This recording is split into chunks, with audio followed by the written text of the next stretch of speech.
Hello and welcome to the podcast Emotional Intelligence, your greatest asset and key to success. I'm your host, Dr. Jami Carlacio, coming to you from the greater New Haven, Connecticut area.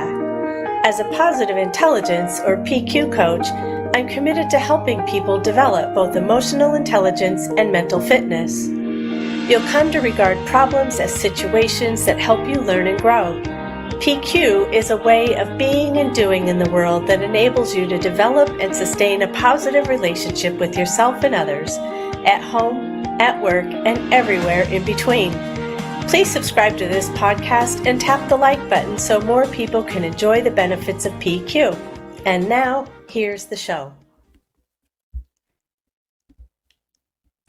Hello and welcome everybody. This is my very first live broadcast, so I assume there's going to be some mistakes. I'm Jami Carlacio and I'm happy to be here starting with the D series. I'm going to be talking about diversity today, and that is kind of a fraught term, right? It's a loaded term because I remember when I was little, people used to say it's not about diversity, it's a melting pot. And a melting pot means everything's kind of jumbled up together and you really can't tell the difference between certain things. They kind of all mush together, kind of like molten metals do. But diversity means that we are all different and you can see our different characteristics and you can see things that we have in common. However, what I see, and I'm sure a lot of people see, is that when we see somebody who's different from us, we tend to other them. We tend to find out what's different, and then if we don't like what's different, or sometimes we're mirrors to each other and we don't like that thing in ourselves, then we tend to reject or cast out or something that isn't kind. And I know, diversity, equity, and inclusion and belonging in the workplace has become very important because workplaces a lot of workplaces haven't been as diverse. And I know a lot of you will probably agree with me when I say that just adding diversity to the workplace doesn't necessarily make it the kind of workplace that you want to work in if you don't feel like you belong. And so when we talk about diversity, I think it's also important to talk about how we can respect each other and how diversity brings up compassion. And as you know, if you've seen me before, when I talked about self-compassion and empathy, I talked about being brave and bold and authentic in the B series. And I talked about what that means to be authentic. And it means really being able to fit into your own skin and show up for yourself and for others the way that you truly are.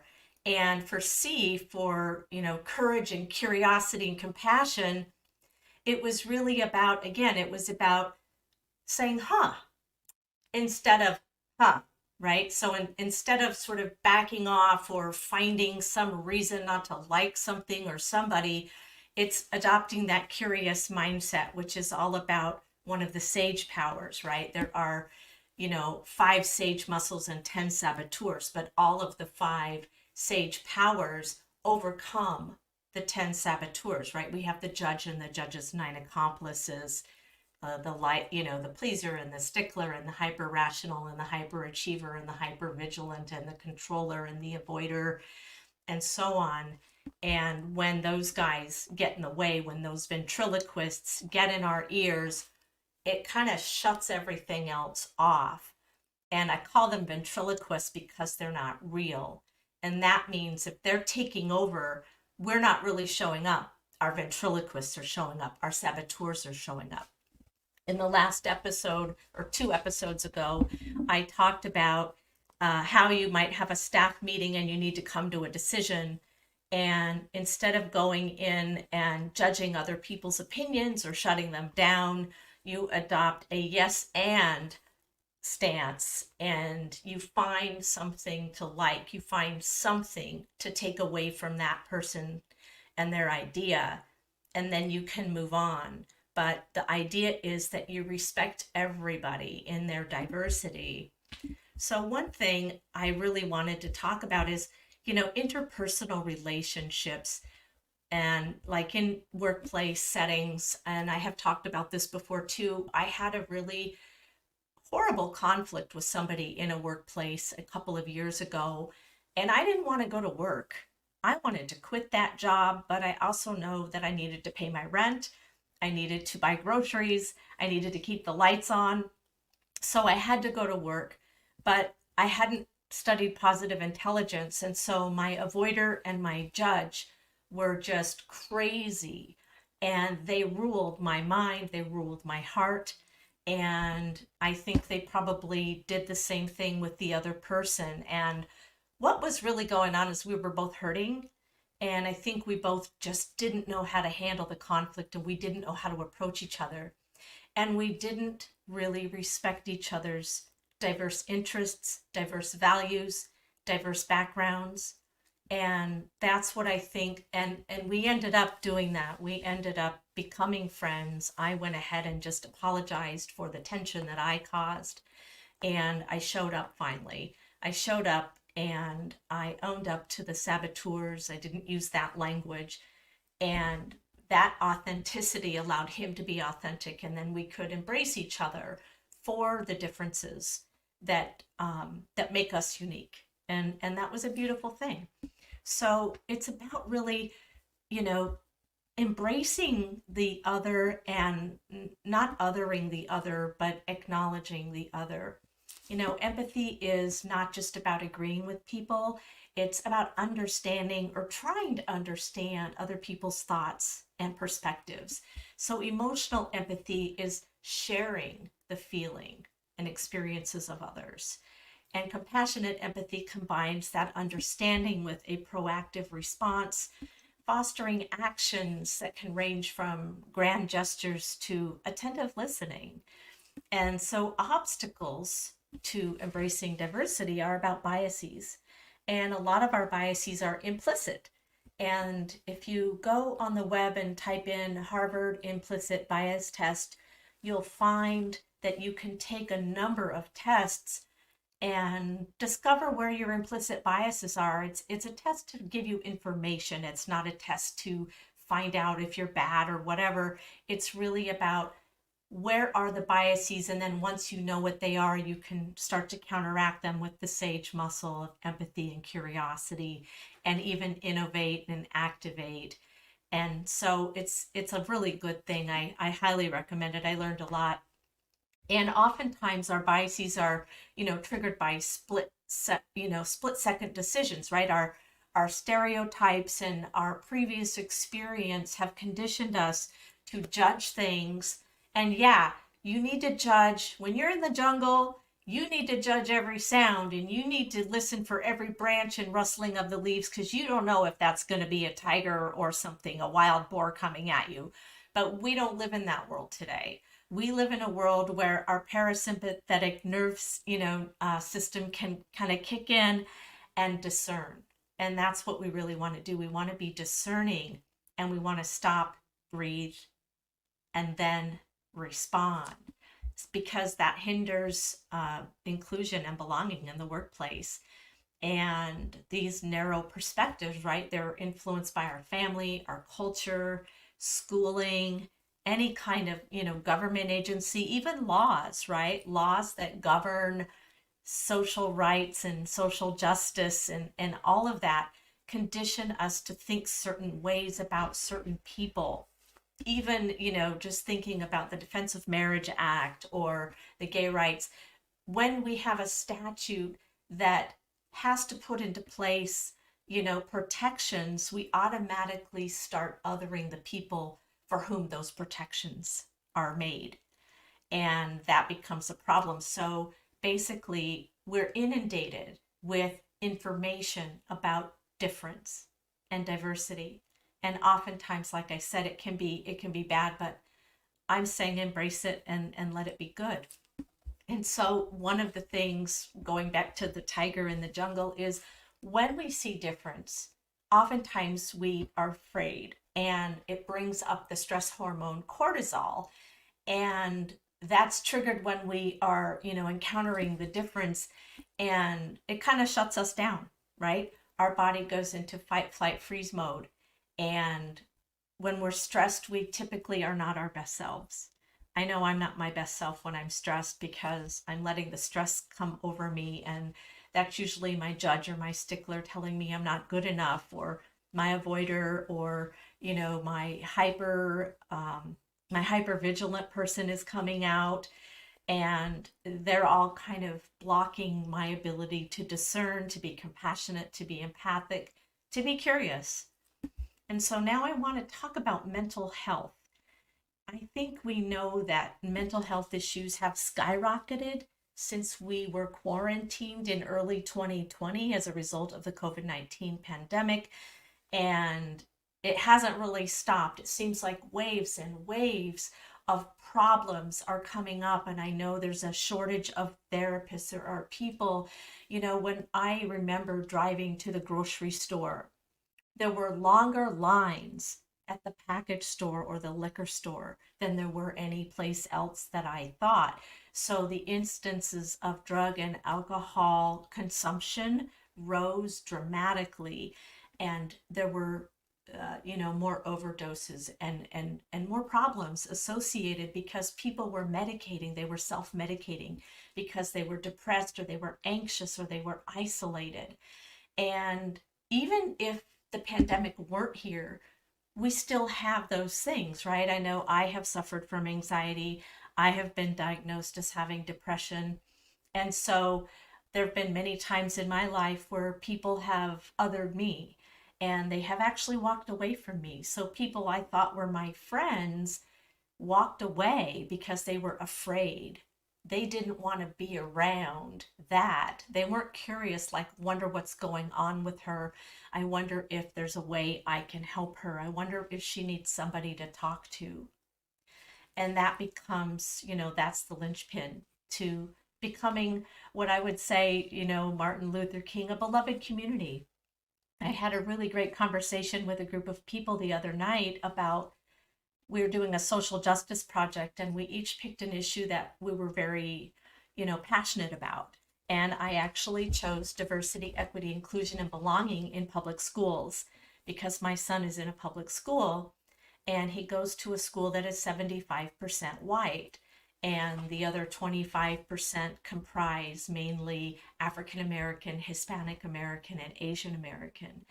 And so there isn't a lot going on at his school to really talk about and embrace diversity. And I was really mad about it at first. And I thought, we have to change this. Things are wrong. And I wasn't going about it in the right way. I wasn't approaching it with love. I wasn't approaching it with curiosity. I was completely in judge mode. My sage had just taken a vacation. It had gone to the store. And so through the course of doing this project in phases, I came to the place of doing spiritual contemplation about this, about the fact that there either is or isn't enough work on diversity, or maybe it's going and it's just not going at Jami's pace, it's going at somebody else's. But the point is, I began to reflect on what was going on and how we're all at different places in our lives. We're all at different stages of our journey with ourselves and with others. I know oftentimes with regard to ourselves, we're so good at beating ourselves up and judging ourselves. And I can tell you I'm definitely in that group, and I've had to really work against it. And positive intelligence really helped me to do that because I started learning who my saboteurs are. And I started recognizing when my judge comes into the room that's in between my two ears. And so what I have done is I've said, oh yeah, gosh, I hear myself. I'm judging myself right now, or my judge is really active. And I can stop and say, let's give yourself some empathy. And sometimes I have to empathize with the younger part of myself that's been triggered, and sometimes I just have to empathize with the adult version of me. And that happens again with other people. When you see somebody who is different or acts differently, somebody who may be depressed or anxious, the idea is not to other them or walk away, but to say, I wonder what's going on. I wonder if there's something going on with that person that is causing these kinds of reactions, this kind of behavior. Another friend of mine was talking about a workplace issue, and in particular, a woman who said something that was harmful and unkind. And credit to him, he did not react. He wanted to, he said it was in his head, but he kept his cool and he didn't react. And he was upset about it for days. And then he said, I got a God shot. She came in and apologized. And now we're going to be great friends. And the whole point was, I think she kind of saw maybe where she was coming from and the effect it had on other people. But for my friend, I think he started to understand that maybe something's going on with her that he didn't know about. And it caused her to say something unkind. And that doesn't excuse the unkindness. But what I'm saying is, let's try to figure out where people are coming from. And mental health is stigmatized. And because we are in a society that's full of judges and other saboteurs, we start internalizing that. And that's why positive intelligence is so important. We have really internalized all of these negative beliefs and systems. And so the first person we stigmatize is ourselves. And, there are lots of resources online for suicide hotlines and other kinds of places. And I'm going to put this stuff in the show notes because it is so important. But we often internalize that and then we're afraid to ask for help. And we're thinking, well, if I tell somebody I'm depressed, or if I tell somebody I needed to see a therapist, they're not going to give me a job, or they're going to fire me, or they're going to kick me out, or they're going to think there's something wrong with me. Well, I'm here to tell you there is nothing wrong with you. You are, as I've said many times, created in love, for love, and by love. And we are all beloved children of a power greater than ourselves. That's what I truly believe, a divine source. And we all carry this divine light.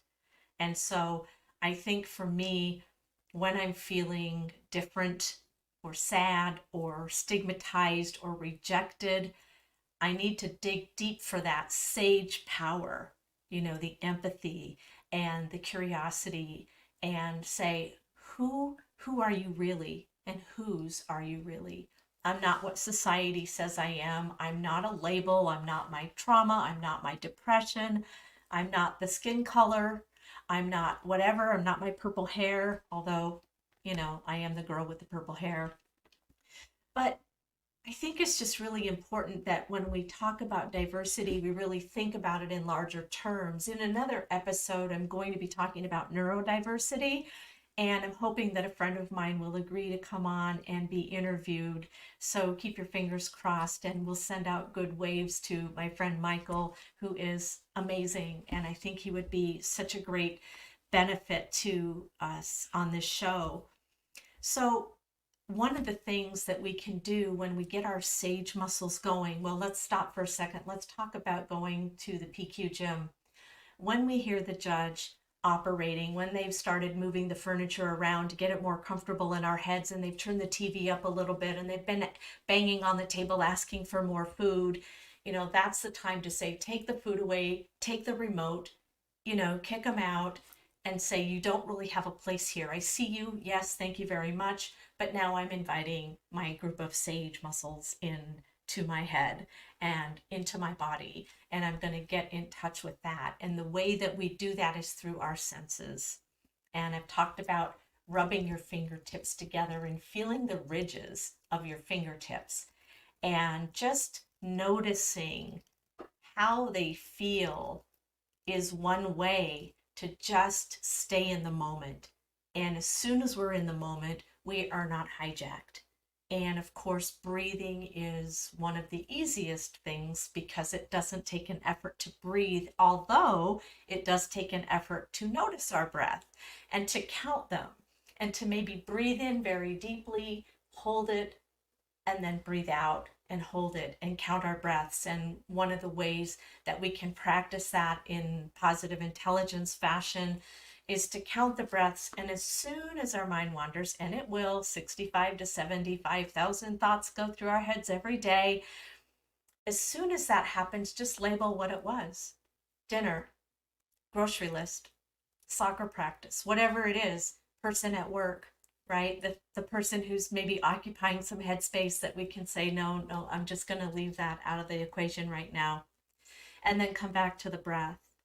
Visually, we can stare at something, right? If you have a picture on a wall, or you have a dog, or an object on your desk, whatever it is, just focusing your eyes on something and noticing textures and colors and shapes and outlines and shadows, that can disrupt whatever else is going on in our heads that sabotages our thinking.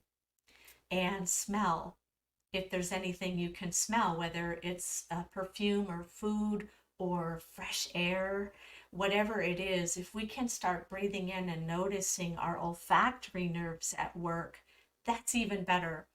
And then of course, so sight, scent, sight, touch, and listening for sounds.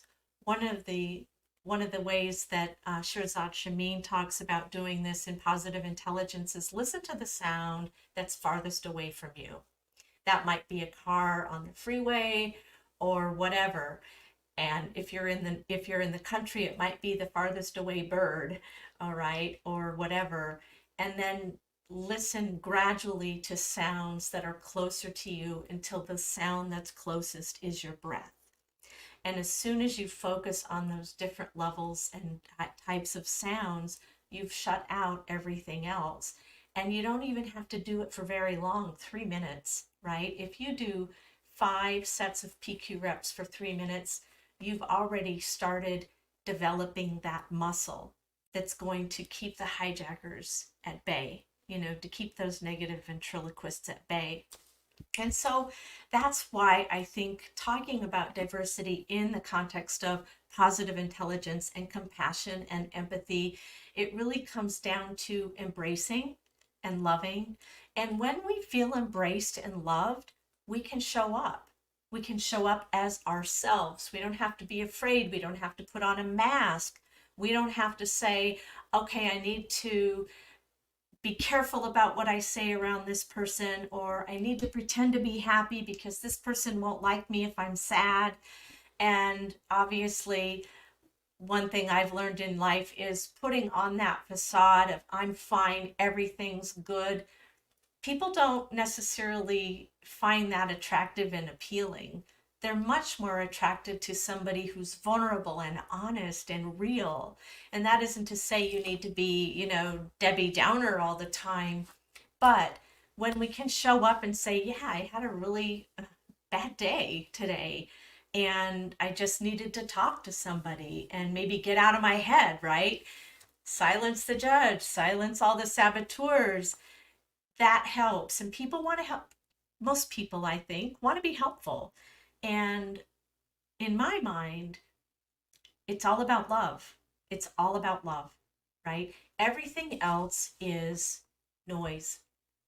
The saboteurs are about noise. The sage muscle, that inner sage, is about love, empathy, compassion, explore, be curious, innovate, try something different. Love what you're doing and love the idea of finding a different way to do something. Love the idea of um, activating, going, doing something new, taking an action. Love the idea of navigating. When we navigate, we think of what our future self might say to us. And we try to just bridge that distance and say, what would a wiser self say to this younger self who's about to make a really important decision? And you can do that in the spirit of love. And, I know I talk about love all the time, and I'm talking about diversity here, but I guess I just can't say it enough. I think the main thing is that positive intelligence and emotional intelligence, they're all about how do we see the world? And when we've got a judge and another saboteur in our head, that's the lens that we see the world through. That's the lens that we see people through. And that's why we other each other. But if we can adopt the lens of sage, then that's the lens, right? That's how we receive the world. What you perceive, you believe. And so if you perceive things as bad all the time, then guess what? That's all you're going to see. If you perceive things as good or as challenges that we might need to overcome, then that's what you see. If you see life as problems, you see problems. If you see life as challenges and joys and blessings, you will find challenges and joys and blessings. And you can't have joy if you don't have the opposite. So yes, the opposite is going to come, but it isn't going to stay because you have emotional intelligence, you have positive intelligence. And so that is all I want to say today. Thank you if you were watching, and thank you, listeners. And I will see you next time at the PQ Gym. Be well.